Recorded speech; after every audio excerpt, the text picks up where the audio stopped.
Today we have to discussing study of sound. Sound म्हणजे काय? आवाज. बरोबर. चला, आवाज कसा कसा प्रोड्यूस होतो, निर्माण कसा होतो? व्हायब्रेशनमुळे. बरोबर आहे. अजून ध्वनिलहरी म्हणजेच कसा तयार झाला आवाज, कसा तयार झाला? आता तुम्हाला या ठिकाणी बेल ऐकू आली, बरोबर आहे. बेल तुमच्यापर्यंत ऐकू येण्यासाठी कशाची गरज लागली? मीडियमची. माध्यम आहे ना, हवा हे काय झालं? माध्यम झालं. तेव्हा तिथं जो बेल तुमची वाजली ती आवाज तुमच्यापर्यंत आला. म्हणजे साऊंड वेव्ह प्रोपोगेट व्हायची असेल तर त्यासाठी मीडियम हे काय त्या ठिकाणी नेसेसरी.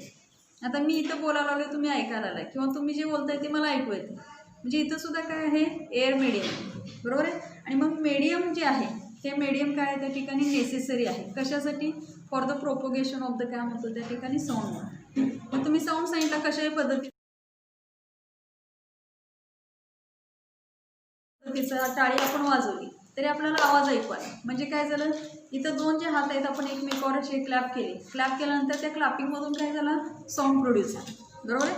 आणि मग हा साऊंड जो आहे तो साऊंड प्रोपोगेट व्हायचा असेल तर त्यासाठी मटेरियल मीडियम हे काय त्या ठिकाणी गरजेचं आहे किंवा नेसेसरी. मग तुमच्या पुस्तकामध्ये सांगितलेलं आहे sound it is a form of काय सांगितले त्या ठिकाणी? एनर्जी सांगितले.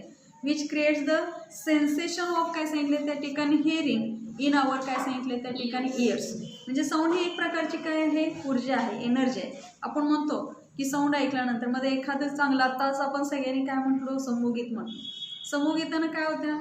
आपल्या शरीरामध्ये एक प्रकारची नवीन एनर्जी त्या ठिकाणी प्रोड्यूस होत असते. जे एनर्जी निर्माण झाली म्हणजे काय? ऊर्जा एक प्रकारची निर्माण झाली. म्हणजे आपल्या दिवसाची सुरुवात जी असेल ती व्यवस्थित छान चांगल्या प्रकारे त्या ठिकाणी होऊ शकते. ही या पद्धतीने सांगितली. म्हणजे साऊंड हे काय प्रकारचं आहे त्या ठिकाणी? एनर्जी. आपल्याला जर कधी कंटाळा आला असेल, निराशा आली असेल तर आपण काय करतो? घरामध्ये आपल्या आवडीचं असेल ते म्युझिक ऐकतो. बरोबर आहे. म्युझिक म्हणजे काय झालं? गाणं ऐकलं तुम्ही. गाणं म्हणजे त्या गाण्यानं काय होतंय? एखादं गाणं असते की प्रचंड आपल्याला आवडत असते. ते आवडल्यानंतर आपण ते गाणं लावलं की आपल्या मनामध्ये काय असेल, दुःख वगैरे काय असेल किंवा एखादा प्रसंग असेल तो काय होतो? त्या ठिकाणी निघून जातो. जे एक प्रकारची काय प्रोड्यूस होते आपल्या शरीरामध्ये? एनर्जी त्या ठिकाणी काय होत असते? क्रिएट होत असते. म्हणून सांगितलंय sound is a form of काय सांगितले त्या ठिकाणी? एनर्जी विच क्रिएट सांगितले sensation of hearing in our काय सांगितले त्या ठिकाणी? इयर्स. बरोबर आहे. त्याची जाणीव आपल्याला त्या ठिकाणी होत असते. This energy is in the form of काय सांगितले त्या ठिकाणी? वेव्ह सांगितले. वेव्ज म्हणजे काय? तर तरंग लहरी आपण म्हणतो. बरोबर आहे. त्या वेव्ज कशा प्रोड्यूस होतात? तर जे मीडियम आहे त्या मीडियमला काय केले आपण? डिस्टर्बन्स प्रोड्यूस केला. डिस्टर्बन्स म्हणजे आपण काय म्हणतो? अडथळा त्या ठिकाणी प्रोड्यूस केला. जर मीडियमला पण अडथळा प्रोड्यूस केला किंवा अडथळा त्या ठिकाणी निर्माण केला तर त्याच्यामध्ये काय होत असतात? त्या ठिकाणी तरंगलहरी निर्माण होतात.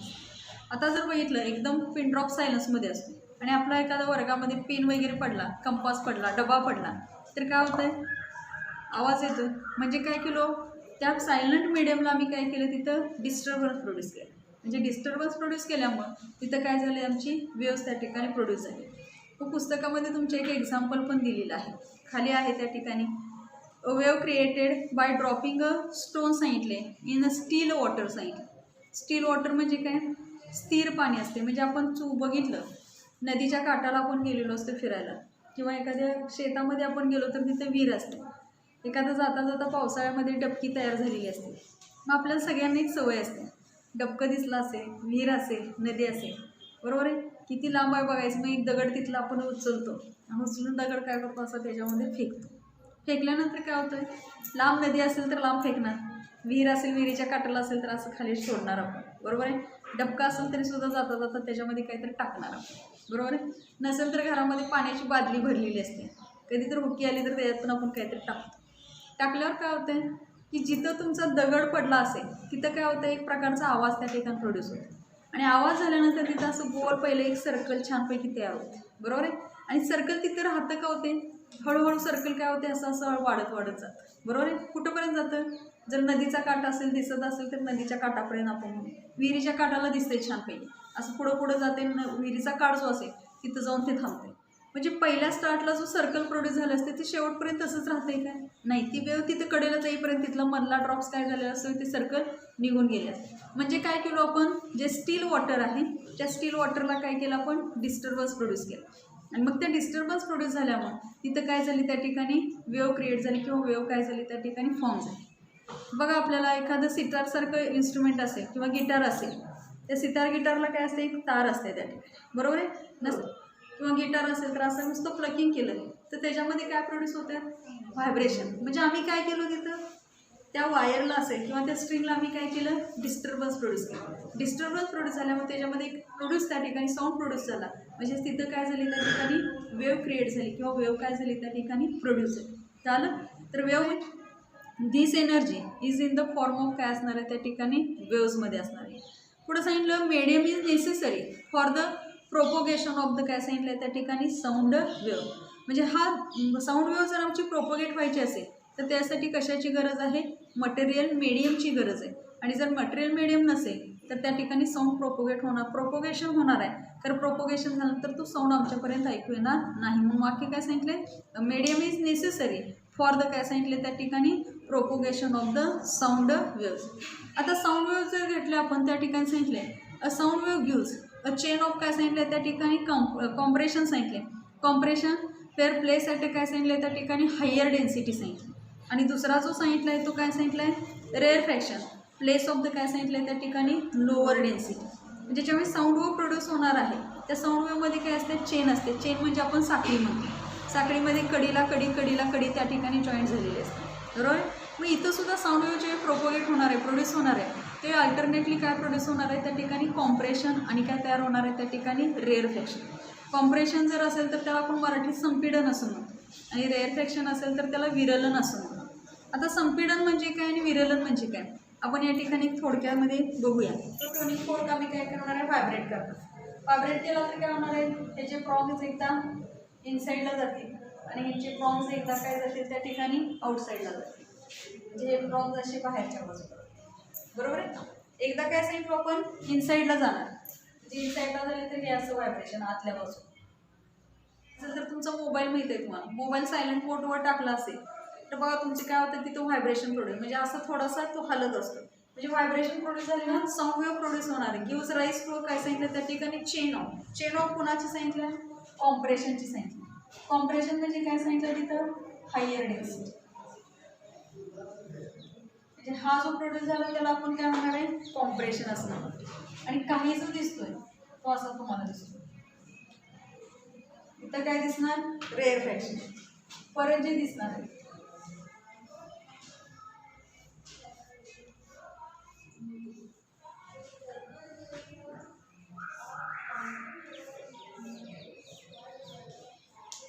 काय काय दिसतंय तुम्हाला, सगळीकडे एकसारखाच लेअर दिसतोय का, तिथं लेअर काय दिसतोय, क्लोजली टुगेदर दिसतोय, बरोबर आहे. म्हणजे एकत्र जास्त आल्यासारखं दिसते. म्हणजे सगळे इथं पार्टिकल्स, एअर पार्टिकल काय झाले, कम टुगेदर झाले. म्हणजे काय झालं तिथं डेन्सिटी काय झाली, हायर झाली.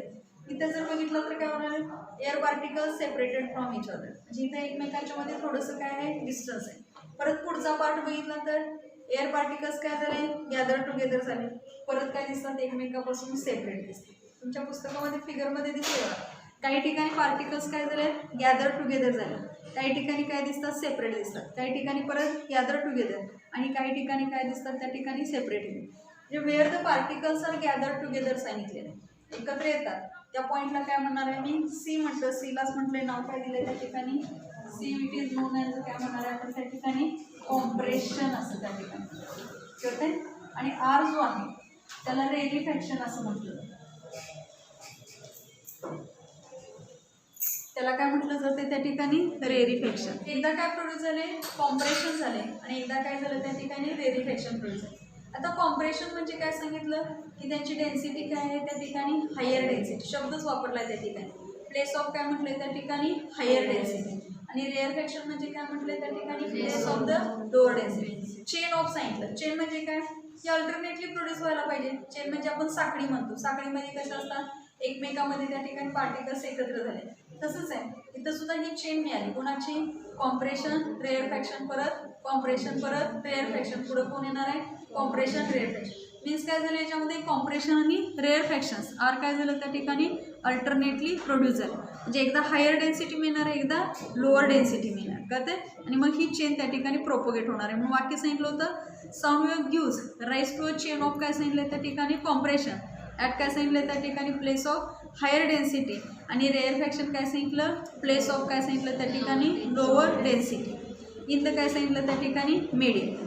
The particles of medium oscillate about there काय सांगितले त्या ठिकाणी सेंट्रल और काय सांगितले त्या ठिकाणी mean position in a direction parallel to the direction of the काय सांगितले त्या ठिकाणी प्रोपोगेशन ऑफ द काय सांगितले त्या ठिकाणी वेव. म्हणजे आम्हाला लॉन्जिट्युडनल वेवची व्याख्या सांगितली. लॉन्जिट्युडनल वेवची व्याख्या काय सांगितली?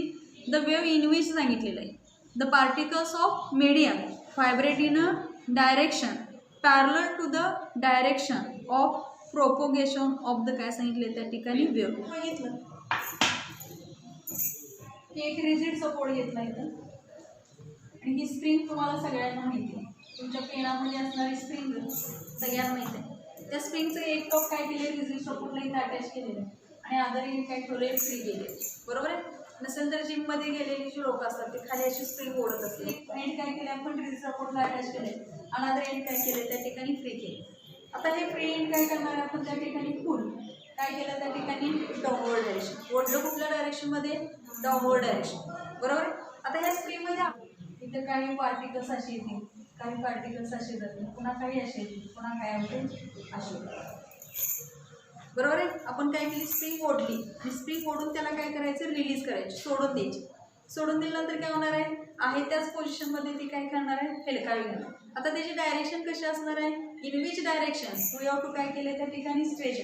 ज्या डायरेक्शनमध्ये स्ट्रेच केली होती स्ट्रेच कुठल्या डायरेक्शनमध्ये केली डाऊनवर्ड डायरेक्शन. तेव्हा ती मूव्ह होताना काय होणार आहे त्याच डायरेक्शनमध्ये फक्त कुठं होणार आहे अपवर्ड डायरेक्शनमध्ये होणार. ती अपवर्डला जाऊन थांबेल का पुन्हा अपवर्डमधून पुन्हा कुठे येणार आणि काय होणार आहे ते डाऊनवर्ड. म्हणजे दोन्ही डायरेक्शन एकमेकाला कशा झाल्या त्या ठिकाणी पॅरलल. कळतंय.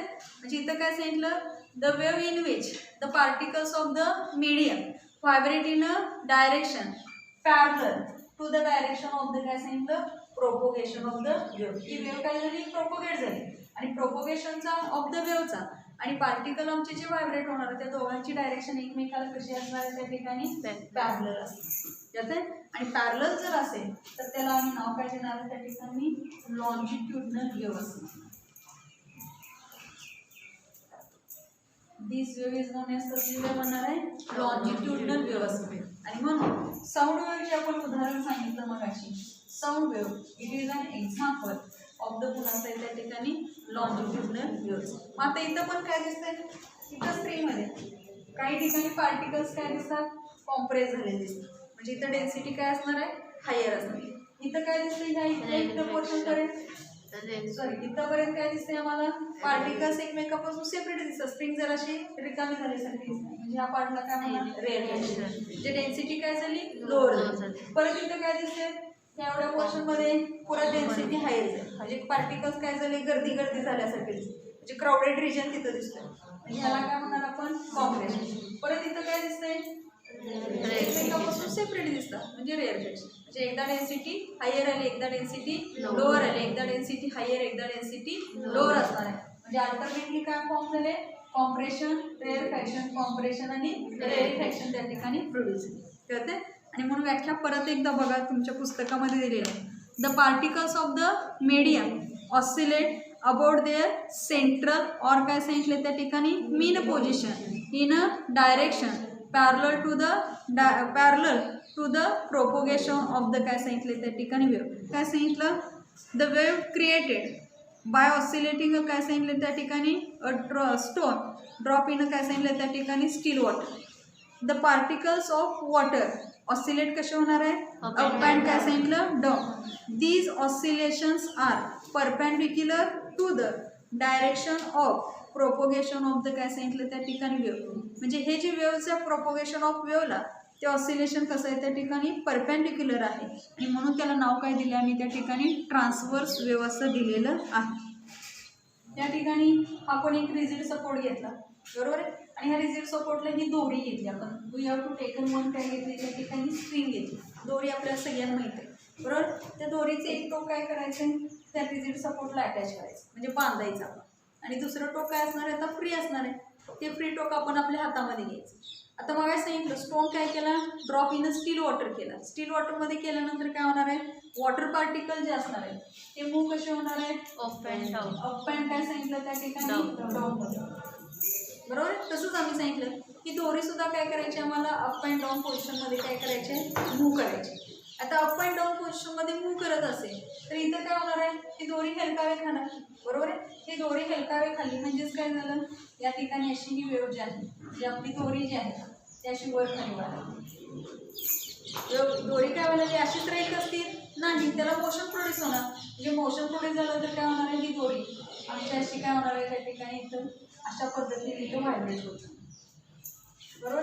अशा पद्धतीने व्हायब्रेट झाली म्हणजे इथं काय प्रोड्यूस झालं तुम्हाला काय दिसतंय, वेव्हज प्रोड्यूस झाले सगळे त्या ठिकाणी. म्हणजे काय झालं, त्या मीन पोझिशन पासून पार्टिकल काय झालेला आहे, जेवढा अपवर्ड पोझिशन मध्ये चाललाय तेवढाच कुठं चाललाय, तो डाऊन पोझिशन चाललाय. म्हणजे त्याची मोशन कशी झाली, अप अँड काय झाली, डाऊन झाली. आणि मग आपण डाऊन होत असताना आमची वेव्ह जी आहे झालेली आहे ती कशी झाली त्या ठिकाणी, perpendicular to the direction of propagation of the wave. Moment कुठं करायला लागले आपण, अप अँड डाऊन, आणि वेव्ह कुठं प्रोपोगेट व्हायला आहे, परपेंडिक्युलरला, बरोबर आहे. आणि म्हणून व्याख्या सांगत असताना सांगितलंय, दीज ऑसिलेशन्स आर, वाक्य काय आहे बघा, these oscillations are perpendicular to the direction of propagation of the काय सांगितले त्या ठिकाणी, वेव्ह. म्हणजे डायरेक्शन कशी आहे आमची त्या ठिकाणी ऑसिलेशनची, परपेंडिक्युलर आहे कुणाला, propagation of the वेव्हला.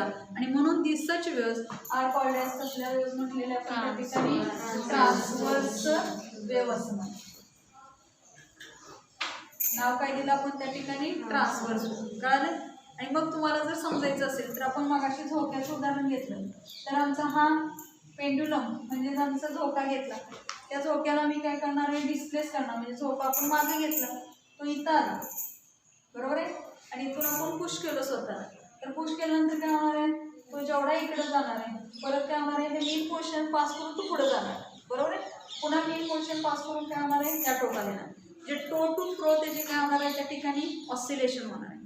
Toe to काय सांगितलं, फ्रो म्हणजे काय, या टोकापासून त्या टोकापर्यंत कुठलं पात्र तो जाणार आहे, मेन पोर्शन पासूनच जाणार आहे. इथून जेवढा पुढे गेला मेन पोर्शन पासून, बरोबर आहे, जेवढा राईटला गेला तेवढाच मेन पोझिशन पासून कुठे गेला त्या ठिकाणी, लेफ्टला गेला. जे मेन पोझिशन पासून पार्टिकल काय व्हायला त्या ठिकाणी ऑसिलेट व्हायला आहे, अपवर्ड डायरेक्शन मध्ये, आणि काय म्हणतो आपण त्या ठिकाणी, डाऊनवर्ड डायरेक्शन. तर ही त्याची मुवमेंट त्या ठिकाणी आम्हाला मिळणार नाही.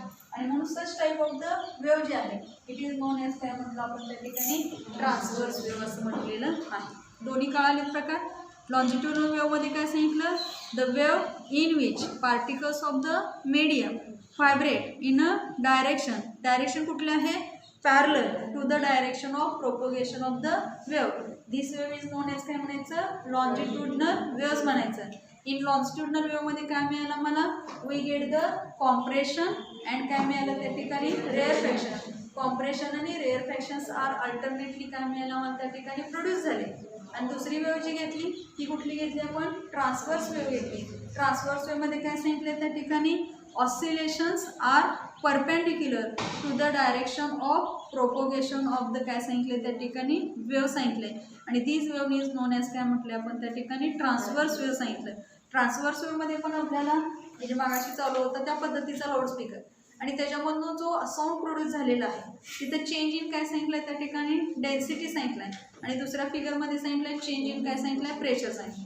चेंज इन डेन्सिटी तुम्ही जर ऑब्झर्व केला तर चेंज इन डेन्सिटीमध्ये काय सांगितलं आहे, काही ठिकाणी एअर पार्टिकल्स आर काय झाले त्या ठिकाणी गॅदर टुगेदर झालेले आहेत, आणि some portion air particles are separated from काय झाले त्या ठिकाणी इच अदर. आणि मग बँड जो प्रोड्यूस झालेला आहे तो काय दिसतोय तुम्हाला, एकदा गॅदर्ड पार्टिकलचा दिसतोय, एकदा सेपरेटेड पार्टिकलचा दिसतोय, एकदा गॅदर्ड पार्टिकलचा दिसतोय, एकदा सेपरेट पार्टिकलचा दिसतोय. आणि म्हणून तिथं पॉईंट काय दिलं त्यांनी, चेंज इन काय सांगितलं म्हटलं तिथं, डेन्सिटी, बरोबर आहे. सेकंड फिगर तुम्ही जर बघितला तर सेकंड फिगरमध्ये तुम्हाला काय दिसतंय की चेंज इन काय दिसतंय त्या ठिकाणी, प्रेशर दिसते. आता चेंज इन प्रेशरमध्ये काय दिसतंय, की असा पार्ट दाखवला आहे की काही ठिकाणी काय होते, पार्टिकल्स गॅदर टुगेदर झाले, बरोबर आहे, आणि काही ठिकाणी पार्टिकल्स काय झाले त्या ठिकाणी सेपरेटेड दिसतात. म्हणजे तिथं अल्टरनेटली कॉम्प्रेशन आणि रेअरफॅक्शन्स आर काय सांगितले त्या ठिकाणी प्रोड्यूस होतात. वरच्या डेन्सिटीमध्ये पण असणार आहेत कोण, कॉम्प्रेशन आणि रेअरफॅक्शन्स आर काय सांगितले त्या ठिकाणी अल्टरनेटली प्रोड्युसर सांगितले. आणि 3 नंबरची फिगर जी आम्ही घेतलेली फिगर सी, त्याच्यामध्ये काय सांगितले तर चेंज इन डेन्सिटी और काय सांगितले त्या ठिकाणी, pressure are shown in the form of काय सांगितले त्या ठिकाणी, ग्राफमध्ये सांगितले. मिळाले मला त्या ठिकाणी कॉम्प्रेशन आणि रेअरफॅक्शन मिळालं. काही ठिकाणी बँड्स ऑफ काय सांगितलं त्या ठिकाणी, हायर डेन्सिटी आणि बँड्स ऑफ काय सांगितलं त्या ठिकाणी लोअर डेन्सिटी. हायर डेन्सिटी असेल it is known as a compression. Lower density असेल त्याला काय म्हटलं मी रेरिफॅक्शन असं त्या ठिकाणी म्हटलेलं आहे. आणि मग कॉम्प्रेशन अँड रेरिफॅक्शन ज्या वेव्समध्ये प्रोड्यूस होतात दिस इज नोन एज काय म्हटलं आपण लॉन्जिट्युडनल वेव्ह सांगितलं आहे. आणि sound wave it is an example of the कुणाचं आहे त्या ठिकाणी लॉन्जिट्युडनल वेव्हच आहे. म्हणून पुस्तकामध्ये एक वाक्य तुमचं आहे बघा, a sound wave can be shown in the form of graph at any moment during the propagation of the sound wave we find alternate bands of काय सांगितले त्या ठिकाणी कॉम्प्रेशन अँड काय सांगितले rarefaction of the medium that is bands of काय सांगितले त्या ठिकाणी ग्रेटर अँड लेसर काय सांगितले त्या ठिकाणी डेन्सिटी. आता नेक्स्ट पॉईंट एक आलेला आहे, the wavelength of sound wave is indicated by the Greek letter काय सांगितलं त्या ठिकाणी लॅम्बडा सांगितलं. आता ग्रीक लेटर लॅम्बडा सांगितला. आता वेवलेंथ आम्हाला सांगायचं. वेवलेंथ जर आपण घेतली तर आपण पुस्तकामध्ये इथं दाखवलेलं आहे की डिस्टन्स बिटवीन असे आकृती दाखवले तुमच्या फिगरमध्ये. दिस इज नोन एज काय म्हटलंय लॅम्बडा म्हटलं, बरोबर आहे. आणि याला काय म्हटलंय लॅम्बडा, त्याला नाव काय दिलं आपण वेवलेंथ असतं. म्हणजे वेवलेंथ जी आहे ती वेवलेंथ कुठल्या अक्षरानं दाखवली जाते,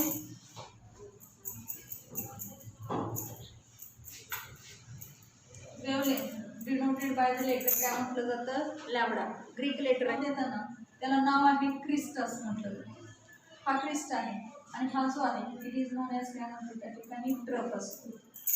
अल्टरनेटली काय प्रोड्यूस होतात क्रिस्ट आणि ट्रफ. जसं इथं काय प्रोड्यूस झाले कॉम्प्रेशन आणि रेअरफॅक्शन, तसं इथं क्रिस्ट आणि ट्रफ झाले.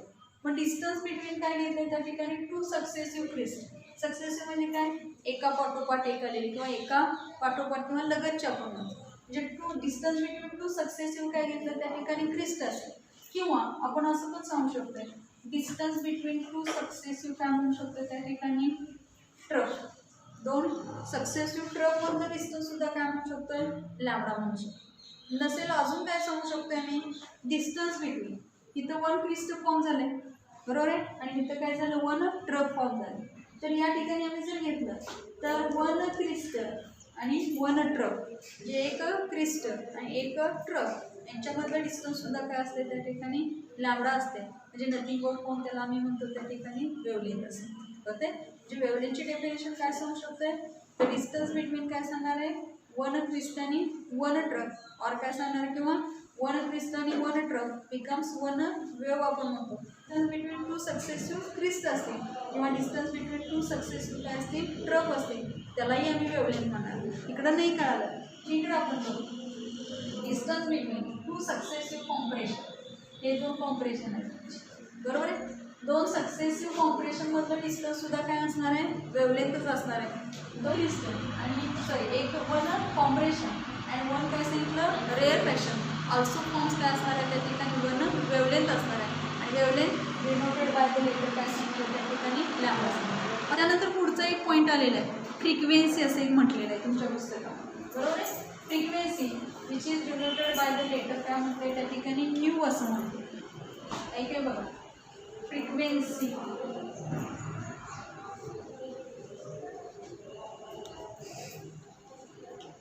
बरोबर आहे पुस्तकामध्ये तुमच्या दाखवलं न्यू असं म्हटलेलं आहे. फ्रिक्वेन्सी इज इंडिकेटेड बाय काय सांगितलं त्या ठिकाणी न्यू असं म्हटलेलं आहे. तर फ्रिक्वेन्सी मराठीत त्याला वारंवारता असं म्हटलं जातं. आता फ्रिक्वेन्सी म्हणजे काय सांगतो आपण तर number of oscillation. Number of oscillation जे झाले आपण मग सांगितलं इकडून गेलं इकडं टो म्हणजे टो टू फ्रो झालं की एक ऑसिलेशन कंप्लीट झालं आपण म्हणतो. म्हणजे हे number of oscillation perform by the particle per second. म्हणजे प्रत्येक सेकंदाला किती ऑसिलेशन प्रोड्यूस झालेले आहेत त्याला त्याची काय म्हणायची त्या ठिकाणी फ्रिक्वेन्सी असं म्हणायची. काय नाव द्यायचं frequency. The amplitude which is the maximum value of pressure और काय सांगितले त्या ठिकाणी density it is indicated bye काय सांगितले त्या ठिकाणी ए असं म्हटलं बरोबर आहे. काही ठिकाणी आम्हाला काय दिसते मॅक्झिमम व्हॅल्यू ऑफ प्रेशर और काय सांगितले त्या ठिकाणी density. Maximum value of pressure आणि डेन्सिटी त्याला नाव काय दिले त्या ठिकाणी ॲम्प्लिट्यूड असतं.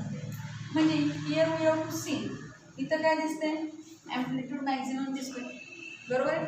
हिअर ऑल्सो काय दिसतंय ॲम्प्लिट्यूड बिकम्स काय दिसतोय मॅक्झिमम दिसतोय. नसेल तर तुमच्या फिगरमध्ये सांगितलंय हा जो आहे ए दाखवलं आहे.